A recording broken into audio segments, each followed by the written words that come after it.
هوا خیلی سرده. نوردین کنکشبیا. هوا وحشتناک سرده. چطوری خون پاره. میگن 3 نفر مردن بچه ها اینقدر هوا سرده بیرون. هوای بیرون نها کنین.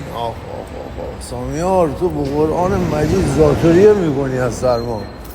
آقا من یادم رفت اینو به شما بگم ما پارکینگ دوچرخه داریم. من سامیار بیا تو. این پارکینگ دوچرخه ماست. این دوچرخه منه. سامیار حواست باشه این دوچرخه منه. این تاسیگش باد داره سوارشم فردا. این دوچرخه منه بچه‌ها.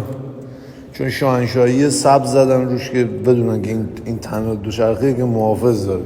نخنده. آره اینم مال هندلینگ